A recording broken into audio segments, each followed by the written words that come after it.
ಹರಪುತ್ರನ ಆಜ್ಞೆ ಆದ್ದರಿಂದ ಅಲ್ಲಿಂದ ಆ ಕಲಶವನ್ನು ಧರಿಸಿ ಆ ಎತ್ತರದ ಕೈಲಾಸವನ್ನು ಇಳಿದು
ಮಗ ಅಂದ್ರೆ ಹೇಗಿರುತ್ತೆ? ಕಾಲ ಕಬ್ಬಿಣ ಕರಗಿ ಕುದಿಯುವ ಮಾತನ್ನು ಒಡೆದು ಹಾಕಿತು. ಸಿಡಿಯ ಮುಂದೆ ಸಿಡಿದ ತಂದೆಯ ಮಾತನ್ನು ಶಿರೋಧಾರ್ಯವಾದ ಅತ್ಯಂತ ಪಾಲಿಸಿದೆಯಲ್ಲ, ದೃಢ ಮನಸ್ಸಿನವನ ಕೈಯಲ್ಲಿ ಕೊಡಲಿ ಇತ್ತು, ಕೊಡಲಿ ಹರಿತವಾಗಿತ್ತು. ಯಾರ ಕೊರಳಿಗೆ ಕೊಡಲಿ ಅಂತ ಯೋಚನೆ ಮಾಡಿದೆ. ಆ ಚಂದ ಕೊರಳನ್ನ ಕತ್ತರಿಸಿದೆಯಲ್ಲ, ನಿಜ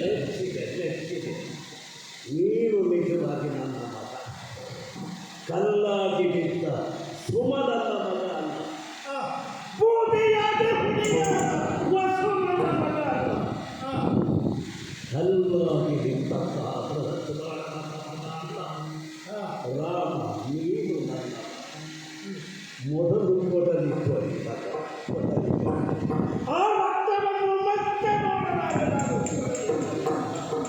ಜನಕ ಆಶ್ರಮದ ಎದುರಿನಲ್ಲಿ ಹೋಮಾಗ್ನಿಯೊಂದು ನನಗೆ ಪ್ರಜ್ವಲಿಸ್ತಾ ಇದೆ. ನನಗದು ಈ ಹೊತ್ತು ನನ್ನ ತೇಜಸ್ಸನ್ನು ಕಳೆದುಕೊಂಡಿದ್ದ ಕಂಡೆ ಪ್ರಚಂಡ ಅಗ್ನಿಯೇ ಜಿಗಿಸುತ್ತಾ ಇರುವುದನ್ನು ಕಂಡವರು ನಾನು ಏನು ಮಾಡಬೇಕು ಅಂತ ಗಳಿಗೆಯಲ್ಲಿ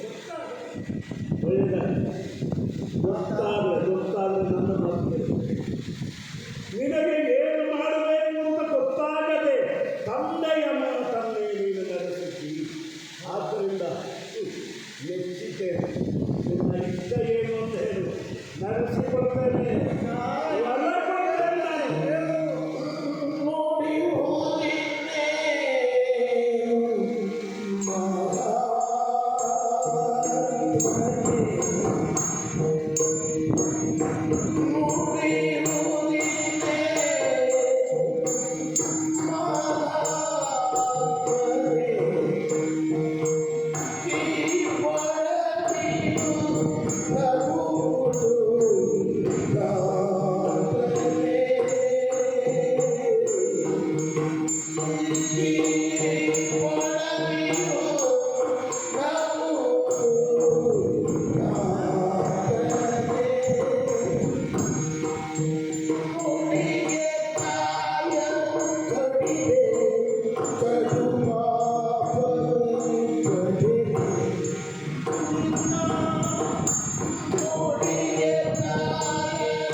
ಅದು ನಿನ್ನ ಗಮನಕ್ಕೆ ಬರಬೇಕು ಅನ್ನೋದಾಗಲ್ಲ, ನಾನಿರುವ ಕರ್ತವ್ಯದ ಪ್ರಕಾರ ತಂದೆಯವರೇ.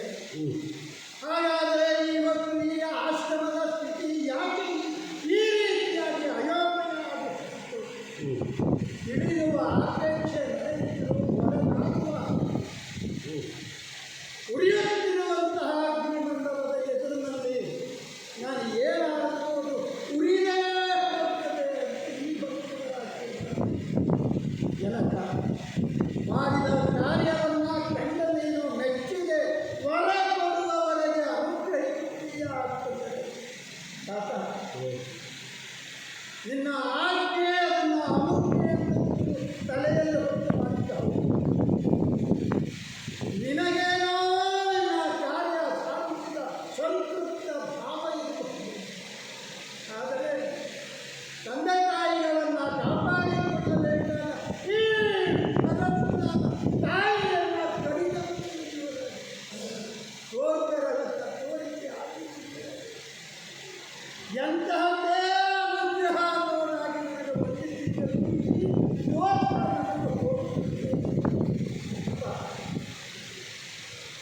ಹೋಗುತ್ತದೆಯೇ ಅನ್ನುವುದು ನನಗಿರುವಂತಹ ಪ್ರಶ್ನೆಯೇ ಬಿಟ್ಟರೆ ಯಾಕೆ ಹೀಗೆ ಮಾಡಿದೆ ಎಂದು ನಾನು ಕೇಳುತ್ತೇನೆ. ಆದರೆ ಅಂತರಂಗಪೂರ್ವಕವಾಗಿ ಮಗನೇ ಮೆಚ್ಚುಗೆ ಆದುದರಿಂದ ವರವನ್ನು ಕೊಟ್ಟೇನೆ ನನಗೆ ಒಡನಾಡಿದೆ. ತಂದೆಯವರೇ ಇವರನ್ನ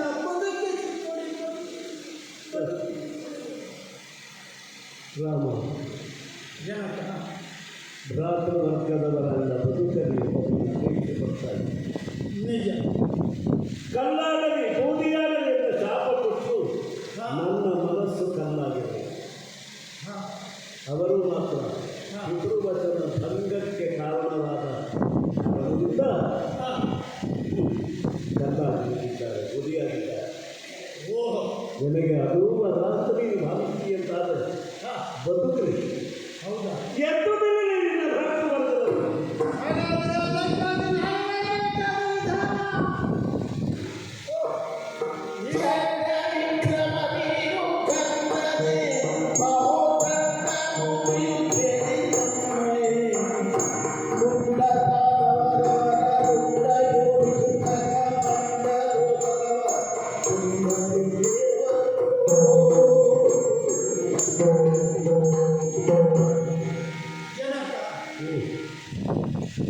ಬದುಕಲಿ ಅನ್ನುವುದಾಗಿ ನಿನ್ನ ಮನಸ್ಸಿಗೆ ಬಂತು ಅಂತಂದರೆ ಮತ್ತೆ ಬದುಕಿದಷ್ಟು. ಈ ಜೀವನದಲ್ಲಿ ಸಾಗಿ ಬಂದಿರುವಂತಹ ನನ್ನ ಪ್ರತಿಯೊಂದು ಘಟನೆಯನ್ನು ಕಂಡಾವಾಗುವುದೇ ಅಲ್ಲವೇ ತಾಯಿ. ಮತ್ತೆ ತಂದೆ ತಾಯಿಗಳನ್ನು ಸಲಹಬೇಕು, ಅವರ ಮಾತನ್ನು ಕೇಳಬೇಕಾದದ್ದು ಮಕ್ಕಳಿಗೆ ಕರ್ತವ್ಯ ಅಂತ ನೀಡಿದ ಜನಕ ತಾಯಿಯನ್ನು ಕಡಿದ ಮಗ ಪರಶುರಾಮ ಅಂತ ಇರಲಿ.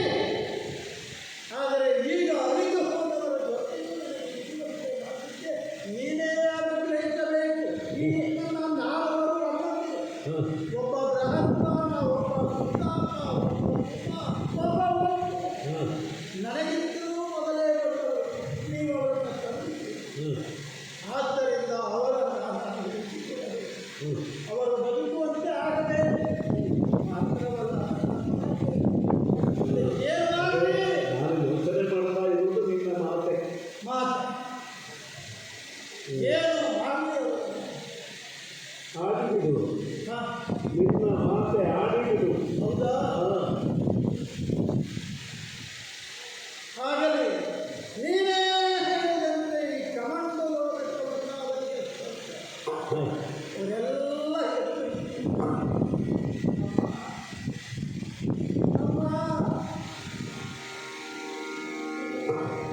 ಮಗು, ಎರಡನೆಯವರಾಗಿ ನಿನ್ನ ತಾಯಿಯನ್ನು ನೀನು ಬದಲಿಸಿಕೊಂಡೆ. ಹೌದು, ನೋಡುವವರನ್ನು ನೆನಪಾದಕ್ಕೆ ತಂದೆಯವರೇ, ಇಲ್ಲಿಯವರೆಗೆ ಒಂದಾಗಿ ಬಂದಂತಹ ನಾವುಗಳು ಒಂದಾಗಿಯೇ ಇರಬೇಕು. ಅದರ ಜೊತೆಯಲ್ಲಿ ಈ ಎಲ್ಲ ಘಟನೆ ನಡೆಯುವುದಕ್ಕಿಂತ ಕಾರಣ ಯಾವುದು? ನಿನ್ನನ್ನೇ ನಡೆಸುವಂತಹ ಕೋಪ. ಆ ಕೋಪ ಒಂದಿದ್ದರೆ ಇನ್ನು ಏನನ್ನೂ ಮಾಡಿಸಿತು. ಅದಕ್ಕಾಗಿ ಅವರು ರಾಮ, ನನ್ನನ್ನೇ ಆಡುತ್ತಿರುವ ನನ್ನೊಳಗಿನ ಕೋಪ ನನ್ನ ಆಡು ಅಲ್ಲ, ನನ್ನ ಆಡುತ್ತಿರುವ ಕೋಪ. ಕೋಪಕ್ಕೆ ನಾನು ಹಾಳಾಗಿ ಹಾಳಾಗುವ ಮಾತಾಡಿದ್ದೇನೆ. ಚಂದಾದ ಕೋಪವನ್ನು ತ್ಯಜಿಸಿಬಿಟ್ಟು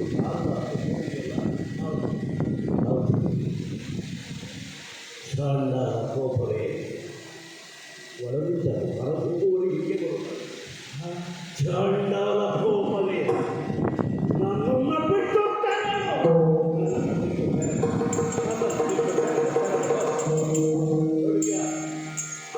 ರಾಮ, ತಂದೆಯವರೇ, ಕೋಪ ಎಂಬುದು ಬೆಂಕಿ ಅಂತ ಗೊತ್ತಾಗುವುದು ಯಾವಾಗ? ರಾಶಿ ಕೂಡಿಗಿಲ್ಲ, ನಮ್ಮ ಸಂಸಾರ ಬೂದಿಯಾಗಿತ್ತು ಮಹಾರಾಜ. ನಿಜ. ಅದರಲ್ಲಿ ಪವಿತ್ರವಾದ ಭಾಗೀರಥಿಯನ್ನು ಹರಿಸಿ ಸಂಸಾರ ಸಂಜೀವನ ಶಕ್ತಿ ನೀನಾಗ್ತದ. ಅಮ್ಮ ಕಣ್ಣೀರು ಸುರಿಸ್ತಾ ಇದ್ದಾರೆ. ಅಮ್ಮ, ಮಗು ಪರಶುರಾಮ ತಾಯಿ, ಆವಾಗ ನಾನು ಅವಸರದಲ್ಲಿ ಬಂದೆ. ಏನಾಗಿದೆ ಇಲ್ಲಿ ಅಂತ ಕೇಳುವಷ್ಟು ಯಾವತ್ತೂ ಇಲ್ಲದ ಮಟ್ಟಿಗೆ ಈ ಪರಿಸ್ಥಿತಿ ಪ್ರಸಿದ್ಧವಾಗಿದೆ. ಅಮ್ಮ, ತಪ್ಪಾಗಿ ಹೋಯಿತು. ಇದೋ ನಿನ್ನ ಪಾದಕ್ಕೆ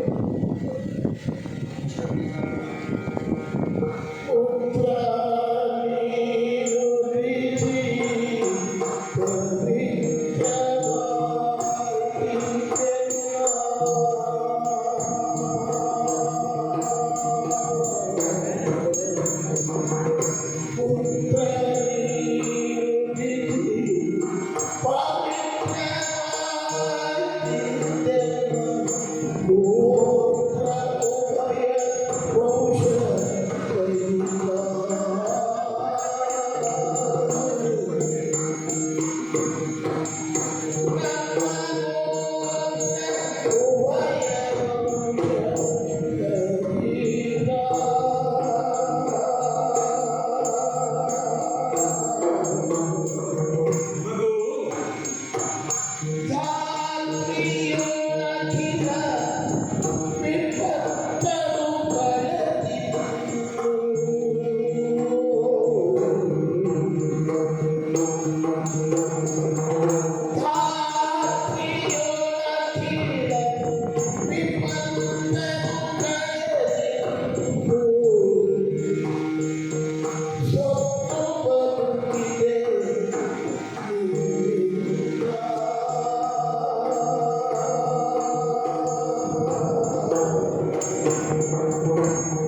ನನ್ನನ್ನು ಬದುಕಿಸಿದೆಯಲ್ಲ,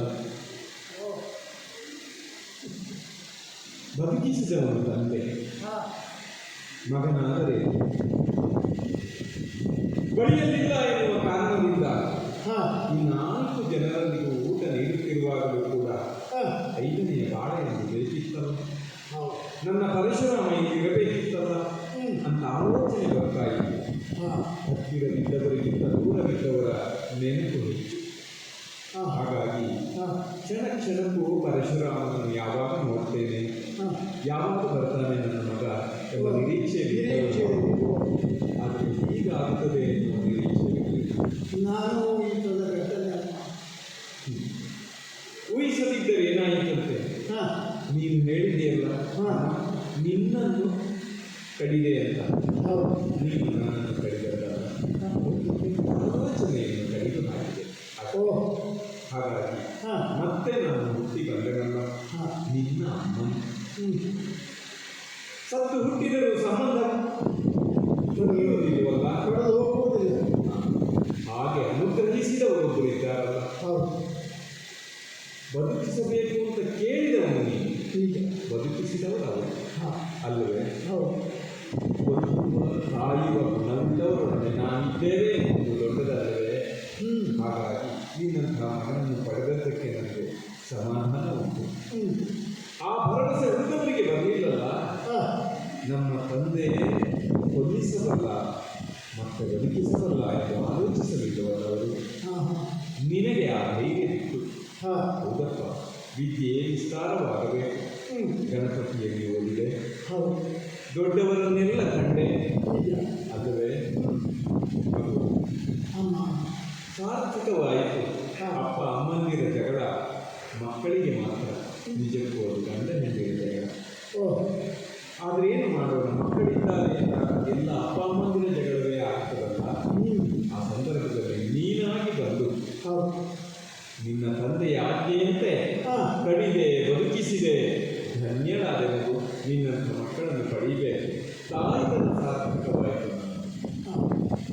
ಅಷ್ಟೇ ಅಲ್ವ, ನೀನೊಂದು ವರ ಕೇಳಿದೆಯಲ್ಲ, ಅವರನ್ನು ಈ ಸಿಕ್ಕನ್ನು ಬಿಡಿಯಬೇಕು ಅಂತ.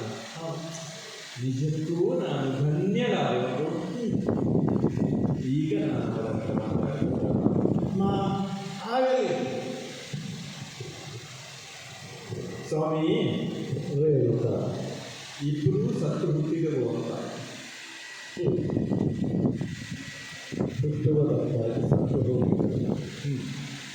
ಸತ್ವ ಬಂದ ಮೇಲೆ ಹುಟ್ಟಿದ. ಹೌದೇ? ನಾನು ಮಗನಿಗೆ ಒಡಲಿಗೆ ಕತ್ತನ್ನು ನೀಡಿದೆ. ನೀವು ಮಗನ ವಿನಂತಿಗೆ ನಿಮ್ಮ ಸಿಕ್ಕನ್ನು ನೀಡಿ. ಹೌದಲ್ಲವೇ? ದಾಂಪತ್ಯ ಹೊಸದಾಗ್ತ ನಂದು. ಜನದಗ್ನಿ ಎಂದರೆ ಉರಿಯುವ ಬೆಂಕಿ.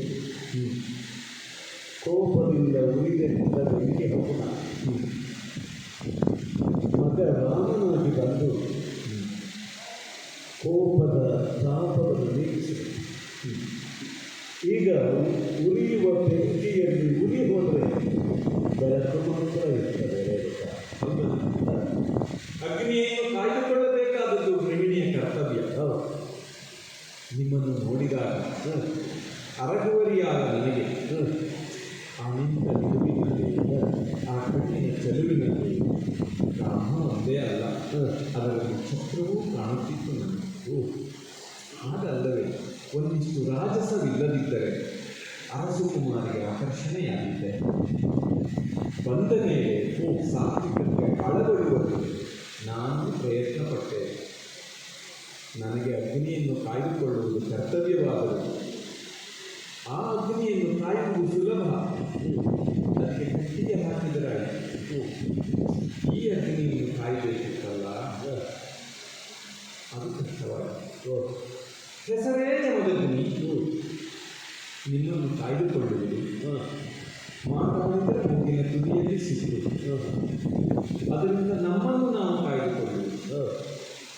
ಹೀಗಿತ್ತು ನಮ್ಮ ದಾಂಪತ್ಯ. ಈಗ ನೀವು ಹೇಳಿದಿರಲ್ಲ, ಬೆಂಕಿ ಅಲ್ಲ ಇದು ಬೆಳಕು. ಸ್ವಾಮಿ,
ಸ್ವಾಮಿ, ರೇಣುಕ, ಇದು ನಿಮ್ಮ ಪ್ರಶಾಂತವಾದ ಮುಖವನ್ನು ನೋಡುವ ಈ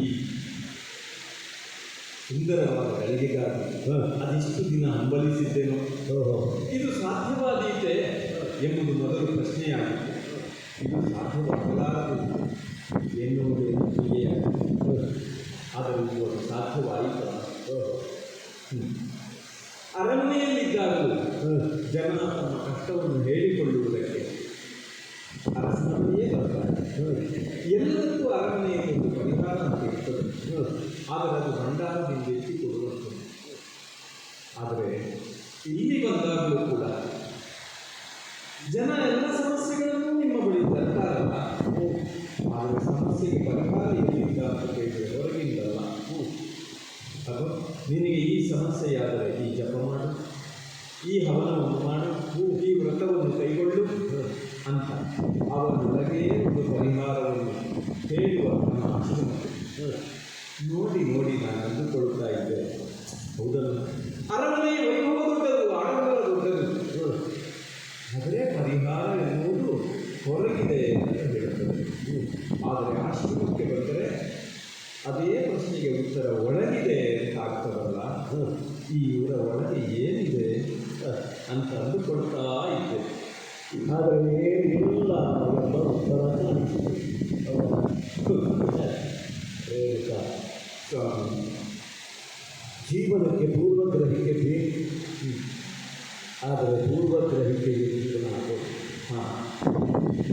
ನಮ್ಮ ಜೀವನವೆಂಬುದು ಅನುಭವಗಳ ಸರಮಾಲೆ. ಒಂದು ಅನುಭವ ಇನ್ನೊಂದು ಅನುಭವಕ್ಕೆ ಪೂರ್ವ ಸಿದ್ಧತೆಯನ್ನು ಮಾಡಿಕೊಡಬಹುದು. ಅದು ಪೂರ್ವ ಸಿದ್ಧತೆ ಮಾತ್ರ, ಅದು ಸರ್ವ ಸಿದ್ಧತೆ ಅಲ್ಲ. ಆಯಾ ಅನುಭವಕ್ಕೆ ನಾವು ಪಕ್ಕಾಗುವಾಗ, ಅದರಿಂದ ಪಕ್ವವಾಗುವ ಅನೇಕ ಅವಸ್ಥಾಂತರಗಳನ್ನು ಕಟ್ಟಿಕೊಡ್ತಾ ಹೋಗ್ತೇವೆ. ಜೀವನ ಹೂವಿನ ಹಾಸಿಗೆಯನ್ನು ಗ್ರಹಿಸೋದು ಸಹಜ. ಎಡಮೆಯನ್ನು ಕನಸು ಬಹಳ ಬಲಿತಾಗ ಅದು ಹೂವಿನ ಹಾಸಾಗಿ ಕಾಣುತ್ತದೆ. ಆದರೆ ಸಂಯಮದ ನಾಳನ್ನು ಬದುಕುವ ನಮಗೆಲ್ಲ ಉರಿಯುವ ಬೆಂಕಿಯಾಗಿ ಕಾಣಿಸೋದು. ಬದುಕು ಉರಿಯುವ ಬೆಂಕಿಯಾಗಿ ಹದವಾಗಿ ಉಳಿದರೆ ನಮಗೆ ಬೇಕಾಗುವ ಕಾವು ತಾಪ, ಅಂದರೆ ತಪಸ್ಸು ಅಲ್ಲಿಂದಲೇ ನಮಗೆ ಪ್ರಾಪ್ತಿಸ್ತದೆ. ಅದು ಉರಿಯುವಾಗ ಬರುವ ಬೆಳಕಿದೆಯಲ್ಲ, ಅದು ಮುಂದಿನ ತಾವು ಲಕ್ಷ್ಯ, ಅದನ್ನು ಅದೇ ಕಲಿಸ್ತದೆ. ತಪಸ್ಸೆ ದಾರಿಯಾಗಿ, ತಪಸ್ಸೆ ಗಮ್ಯವಾಗಿ, ತಪಸ್ಸೆ ಗುರುವಾಗಿ, ಬದುಕುವಾಗಿ ಆಶ್ರಮದ ಬದುಕಿಗೆ ಜನ್ಮದಲ್ಲಿ ಎಲ್ಲಿ ತಾಪ ಇದೆಯೋ ಅಲ್ಲಿ ಕೋಪವು ಬರಬಹುದು. ಕೋಪ ಬರಬೇಕು ಅಂತಲ್ಲ, ಕೋಪ ಬರಬಹುದು. ಯಾವ ಸಂಸಾರದಲ್ಲಿ ಕೋಪ ಬರ್ತದೆ ಗಂಡನಿಗಾಗಿ ಹೆಂಡನಿಗಾಗಿ, ಅದು ಅದೇ ಸಂಸಾರ ಅಂತ ಅರ್ಥ. ಆದರೆ ಸಿಪ್ಪೆ ಬರುವುದಿಲ್ಲ ಅನ್ನೋರಿಗೆ ಅಂತಂದರೆ ಹೆಣ್ಣಿಗೂ ಅಷ್ಟು ಸಮಾಧಾನದ ಮಾತೇನಲ್ಲ. ಹೌದಾ? ಯಾಕೆಂದರೆ ಮಕ್ಕಳು ಖಚಿತರು, ಮಕ್ಕಳು ಹೊಡೆಯುತ್ತಾರೆ ತಾಯಿಗೆ, ಎಷ್ಟು ಪ್ರೀತಿಯದು. ಹಾಗೆ ಗಂಡ ಹೊಡೆದ್ರೆ ಪ್ರೀತಿಯನ್ನು ಬೇರೆ ರೀತಿ ಮಾಡಲಿಕ್ಕೆ ಗೊತ್ತಾಗಲಿಲ್ಲ ಅವನಿಗೆ ಅಂತಲೇ ನಾವು ಆಲೋಚನೆ ಮಾಡೋದು. ಅಲ್ಲ, ನಾವು ಹಳೆಯ ದಾಂಪತ್ಯದ ಹಾಗೆ ನೋಡಿದ್ವಿ. ನಮ್ಮ ಆಶ್ರಮಗಳಲ್ಲಿ ನಮ್ಮ ತಂದೆ, ನಮ್ಮ ಅಜ್ಜ, ಅವರು ಸಂಸಾರದಲ್ಲೆಲ್ಲ ಹಾಗೆ. ಅಜ್ಜಿ ಮುರಿದು ಹೋದ ತನ್ನ ಬೆನ್ನನ್ನು ಇದು ನಮ್ಮ ಮನೆಯವರ ಪ್ರತಾಪ ಅಂತ ಹೇಳಿದರೆ ನಮಗೆಲ್ಲ ವಿಜ್ಞಾನಿಸುವುದಿಲ್ಲ. ಅಂದರೆ ಗಂಡು ಅಂದರೆ ಎತ್ತಿ ಅದು ಹೊಡಿಬೇಕು ಅಂತ ಕಾಣದೇ ಇರುತ್ತೆ. ಅದು ಪ್ರಕೃತಿಗೆ ಆಕ್ರಮಣವೂ ಇಷ್ಟವೇ. ಬರೇ ಇಟ್ಟುವುದಲ್ಲ, ಬುದ್ಧಿ ಇಟ್ಟುವುದಲ್ಲವೇ. ಅಂದರೆ ಒಂದಿಷ್ಟು ನೋವು ಮಾಡಿಯೇ ಅದರಿಂದ ಹೊಸ ಬೆಳೆಯನ್ನು ಪಡೆಯುವುದು. ಹಾಗೆ ನೀವು ಹೇಳಿದ ಹಾಗೆ ಬದುಕನ್ನು ಅರ್ಥ ಮಾಡಿಕೊಳ್ಳುವುದು ಅಂತ ಅಂದುಕೊಡ್ತೇವೆ. ಅದೇನಪ್ಪ ಅದು ಅನುಭವಿಸಿ ಕಾಯುವುದು ತಪ್ಪಲ್ಲ, ಅನುಭವಿಸುವುದು. ನಮ್ಮ ಇಂದಿನ ಘಟನೆಯಲ್ಲಿ ಏರ್ಪಟ್ಟಂತೆ ಅದು ಕಾಯುವುದು ತಪ್ಪಲ್ಲ, ಕಾಯಬೇಕು. ಹೆಂಡತಿಗಾಗಿ ಗಂಡ ಕಾಯಬೇಕು, ಗಂಡನಿಗಾಗಿ ಹೆಂಡತಿ ಕಾಯಬೇಕು. ಆದರೆ ಯಾರು ಯಾವ ಕಾರಣಕ್ಕೂ ಕಾಯಿಸಬಾರದು. ಕಾಯಿಸಿದ ಕಾರಣದಿಂದ ಬಂದ ಕೋಪ ಚಾಂಡಾಲ, ಕೋಪ ಸಿಗಿಲಿನಂತೆ ಒಡೆದಾದ ಶಾಪವಾಗಿ ಅಥವಾ ಶಾಪದ ಫಲವಾದಂತಹ ಹಣದ ರೂಪದ ಫಲವಾದ ಪ್ರಕಟವಾದ ಚಂಡಾಲಾಗುತ್ತಾರೆ. ನೀರನ್ನು ಹೊತ್ತು ತರುತ್ತೇನೆ ಎಂದು ಹೋದವರು, ಆದರೆ ಆ ಹೊತ್ತು ನನ್ನನ್ನು ಮಲ್ಲಿಯೇ ನಿಲ್ಲಿಸಿತು. ಹೊತ್ತು ಕಳೆದ ಮೇಲೆ ಹೊತ್ತು ತರದೆ. ಆಶ್ರಮದಿಂದ ಹೋಗುವಾಗ ಹೊತ್ತು ಹೋದದ್ದು ರಿಕ್ತವಾದ ಬಿಂದಿಗೆ ಮಾತ್ರ. ಅಲ್ಲಿ ಹೋಗಿ ತುಂಬಬೇಕಾದದ್ದು ಜಲ ಬಿಂದುವನ್ನು ಮಾತ್ರ. ಆ ಹೊತ್ತು ಏನೋ ಹತ್ತಿಕೊಂಡಿದ್ದಂತಾಯ್ತು. ಅದು ಗೊತ್ತಾಗಲಿಲ್ಲ. ಗೊತ್ತಾದ್ರಿಂದಲೇ ಈ ಹೊರಟು ಹೊತ್ತಿದ್ದರು. ಹೌದು, ಕಾಯಿಸಿದರು, ತನಗಾಗಿ ಕಾಯಿಸಿದರು. ತಪೋಮೂರ್ತಿಯನ್ನು ಕಾಯಿಸಿದರು, ವಿಳಂಬ ಮಾಡಿದರು, ತಪೋದಂಡ ಮಾಡಿದರು. ಹಲವು ಸಾಮಗ್ರಿ ಎಲ್ಲ ಏಕಕಾಲಕ್ಕೆ ಬಂದ ಆಗ್ರಹವಾದ ವ್ಯಕ್ತಿ. ಹೌದಲ್ಲ? ಈಗ ಸಂತೋಷವಾಗಿದೆ. ಏನು ಅದಕ್ಕಿಂತ ಕೋಪವನ್ನು ಮಗ ಬಿಡಿಸಿಬಿಟ್ಟು ಇಷ್ಟು ದಿವಸ ಒದ್ದಾಡಿದ್ದೇನೆ ಅಂತ ಹಾಳಾದ ಕೋಪ ಬಿಡಬೇಕು. ಮತ್ತೆ ಹಾಳಾದ ಕೋಪ ಬಿಡಬೇಕು ಅಂತ ಅದು ಹಿಂದಿನ ಅನುಕೂಲ. ಆದರೆ ಈ ಹಾಳಾದ ಕೋಪ ಬಿಡಬೇಕು ಅಂದರೆ ಮನೆ ಹಾಳಾಗಬೇಕಾಗ್ತದೆ. ಮನೆ ಹಾಳಾದ ಮೇಲೆ ಹಾಳಾದ ಕೋಪ ಅಂತ ಗೊತ್ತಾಗ್ತದೆ. ಪರಿಣಾಮವನ್ನು ಖಂಡನೆಯೇ ಕಾರಣದ ಕುರಿತಾಗಿರುತ್ತದೆ. ಮಗ ಒಂದು ಅವಕಾಶ ಕೊಟ್ಟಿದ್ದಾನೆ. ಕೋಪವನ್ನು ಮಾತ್ರ ಬಿಡಬೇಕು ಅಂತ ಹೇಳ್ತಾರೆ. ಇಲ್ಲೇನಾದರೂ ಆದಾಗ ನಾನು ಅಳುವುದಕ್ಕೆ ಯಾಕೆಂದರೆ ಮನೆಯ ಯಜಮಾನ ಅಳದ, ಅವನಿಗೆ ಅಳುಬಾರದು ಅಂತಲ್ಲ, ಆದರೆ ಅಳುವ ಯಜಮಾನನಿಗೆ ಅಳುವುದಕ್ಕೆ ತೊಡಗಿದರೆ ಉಳಿದವರ ಅಳುವನ್ನು ನೀಗಿಸೋದು ಉಳಿಯುವುದೇ, ಅದು ಉಳಿಯುವುದೇ ಅಳುವ. ಆದರೆ ಯಜಮಾನ ಅಳುವುದಕ್ಕೆ ಕೆಲವು ಕ್ಷಣ ಯಾರೂ ಕಾಣುವ ಹಾಗೆ ಬಹಿರಂಗದಲ್ಲಿ ಉಳಿದವರು ಕಾಣುವ ಯಜಮಾನನಿಗೆ ಅಳುವುದಕ್ಕೆ ಇರುವ ಒಂದೇ ಒಂದು ಸ್ಥಳ ಅಂದರೆ ಯಜಮಾನಿಯ ಸೆರಗಿನ ಮುಷ್ಟಿಗಳು ಅಳಬೇಕು. ಅದನ್ನು ಒಂದೇ ಮುಂದೆ ತಿಳಿದ ಆಗ್ತದೆ. ಸ್ವಾಮಿಯಿಂದ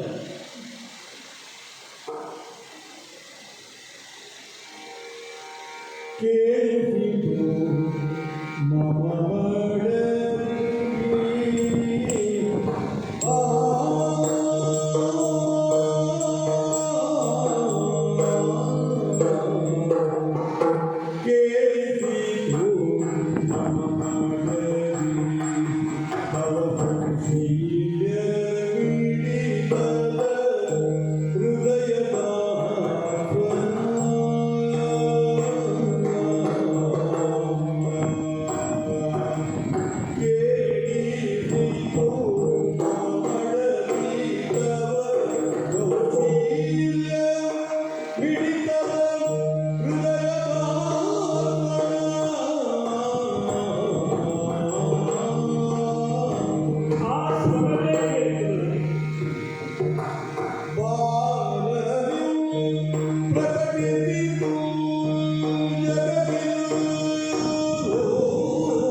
ರೇಣುಕಾ, ರಮಣ.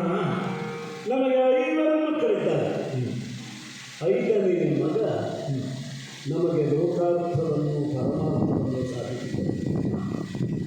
4 ಮಕ್ಕಳು ಅಪ್ರಬುದ್ಧರು ಅಂತಲ್ಲ, ಕುಬ್ಜರು ಅಂತಲ್ಲ, ಆದರೆ ಲೋಕಾರ್ಥವನ್ನು ಪರಮಾರ್ಥವಾಗಿಸುವ ಮಾರ್ಗವನ್ನು ಸಿಕ್ಕಲಿಲ್ಲ. ನಿನ್ನೊಳಗೆ ಸಂಶಯ ಇತ್ತು, ನನಗೆ ಗೊತ್ತಾಗಿಲ್ಲ.